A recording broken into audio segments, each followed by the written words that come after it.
कटोरे पे कटोरा, बेटा बाप से भी गोरा। तो नमस्कार साथियों, तो आज हम लोग पढ़ने वाले हैं 2 नंबर का सवाल। और सवाल हमारा है यहाँ पे कि कोई बर्तन एक खोखले अर्धगोले के आकार का है जिसके ऊपर एक के खोखला बेलन अध्यारोपित है। अर्धगोले का व्यास जो है 14 सेंटीमीटर है और इस बर्तन का कुल पाई जो है वो 13 सेंटीमीटर है। इस बर्तन का आंतरिक पृष्ठीय क्षेत्रफल ज्ञात करें। तो सबसे पहले यहाँ पे एक जो है नीचे अर्ध गोलाकार जो है बर्तन है, उसके ऊपर एक बेलन है। तो इसका नाम हम लोग को पता होना चाहिए कि ये है हमारा अर्ध गोला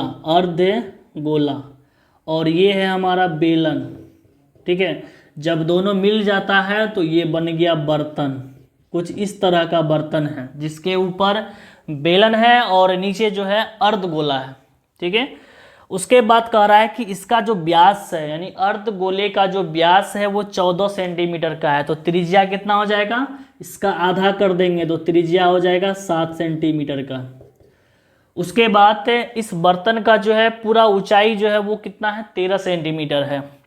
तो अगर हम बात करें, जब हम इसका त्रिज्या 7 सेंटीमीटर को माइनस कर देंगे तो बेलन का ऊंचाई बचेगा। तो बेलन का ऊंचाई हमारा कुल हो जाएगा यहाँ पे h बराबर कितना हो जाएगा, 6 सेंटीमीटर। कुछ इस तरह से। अब आइए हम लोग जानते हैं कुछ इसको। अब चलिए अब इसको बना करके हल करते हैं, इसका आंसर देखते हैं क्या निकलता है। सबसे पहले यहाँ पे लिखेंगे अर्ध गोला का व्यास d बराबर हो गया 14 सेंटीमीटर। उसके बाद नीचे लिखेंगे त्रिज्या r बराबर हो गया 14/2 काट करके 7 सेंटीमीटर। इसके बाद अगर हम बात करें तो ये जो है बर्तन का पूरा ऊंचाई। ठीक है, तो अब यहाँ पे लिखेंगे बर्तन का कुल ऊंचाई, इसको बड़ी एच लिखते हैं, 13 सेंटीमीटर है। उसके बाद है बेलन का ऊंचाई लिखेंगे, बेलन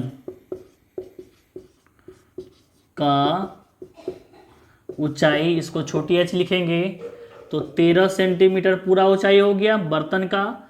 उसमें माइनस कर देंगे अर्ध गोला का जो त्रिज्या था वो 7। ठीक है, तो माइनस करेंगे तो बचेगा 6 सेंटीमीटर। उसके बाद है बेलन का त्रिज्या, बेलन का त्रिज्या r बराबर हो जाएगा 7 सेंटीमीटर।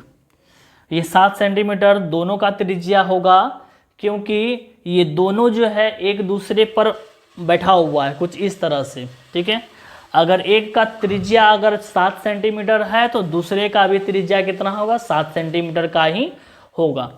उसके बाद हम बात करें तो इसके बाद कह रहा है यहाँ पे बर्तन का जो है बर्तन का आंतरिक पृष्ठीय क्षेत्रफल ज्ञात करें। ठीक है, तो यहाँ पे लिखेंगे इसलिए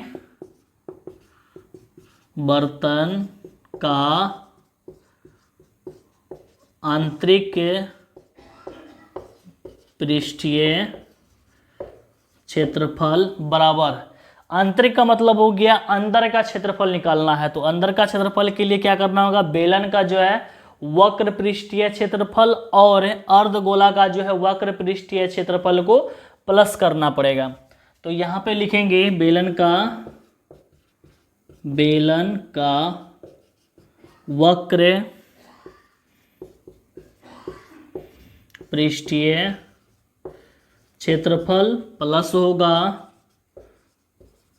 अर्ध गोले का वक्र पृष्ठीय क्षेत्रफल। अब हम लोग यहाँ पे सूत्र बैठाएंगे। बेलन का वक्र पृष्ठीय क्षेत्रफल होता है 2πr/h प्लस, और अर्धगोला का जो वक्र पृष्ठीय क्षेत्रफल होता है 2πr²। अब हम लोग को यहाँ पे देखना है कि ये दोनों संख्या में कॉमन क्या आता है। ठीक है, यहाँ पे आप अगर कॉमन कर लेते हैं तो आपको संख्या जो है कम गुना करना पड़ेगा। सबसे पहले यहाँ पे देखिए कि ये दोनों में जो है 2 है और दोनों में पाई है, दोनों में त्रिज्या जो है एक ठो यहाँ पर एक ठो दो ठो इसमें है, तो एक त्रिज्या आप कॉमन कर लीजिए, तो यहाँ पे बच जाएगा h और यहाँ पे बच जाएगा एक ठो r। ठीक है, यानी आपको यहाँ पे कॉमन करना पड़ा 2 पाई r, यहाँ पे कॉमन करना पड़ा ना, तो यहाँ r लिखेंगे, सॉरी। ठीक है, 2 पाई r हम लोग कॉमन कर किया, तो यहाँ पे h बचा और यहाँ पे r 2 गो था तो 1 गो r बच गया। अब इस पर हम लोग जो है मान बैठाएंगे, तो सबसे पहले यहाँ पे दिया गया है 2 पाई का मान हम लोग बैठाएंगे 22/7 गुना r का मान बैठाएंगे जो हमारा यहाँ पे 7 सेंटीमीटर है, फिर ब्रैकेट में h प्लस r, छोटी h हमारा यहाँ पे देखिए कितना सेंटीमीटर है, 6 सेंटीमीटर है। अब वो बैठाएंगे 6 प्लस फिर त्रिज्या होगा 7। अब यहाँ पे 7 ये कट जाएगा, 2 और 22 को गुना करेंगे तो 44 होगा, फिर गुना का चिन्ह, इसके बाद दोनों को प्लस करेंगे 13 होगा, फिर गुना करेंगे 13 चौके 52, 52 का 2 हासिल 5, 13 चौके 52, 52 5 हो जाएगा 57, 572 सेंटीमीटर स्क्वायर आएगा। ठीक है, ये हमारा निकल गया बर्तन का आंतरिक पृष्ठीय क्षेत्रफल 572 सेंटीमीटर स्क्वायर। तो यहाँ पे लिखेंगे अब अतः बर्तन का आंतरिक पृष्ठीय क्षेत्रफल बराबर हो जाएगा 572 सेंटीमीटर स्क्वायर। ये हमारा आंसर कंप्लीट हो गया। आइए हम लोग जानेंगे अब 3 नंबर का सवाल। और सवाल पढ़ने से पहले अगर वीडियो अगर अच्छा लगता है तो लाइक करें, शेयर करें, और हमारे चैनल को अगर अभी तक सब्सक्राइब नहीं किया है सब्सक्राइब करके बेल आइकन को प्रेस जरूर करें। वीडियो देखने के लिए दिल से धन्यवाद है।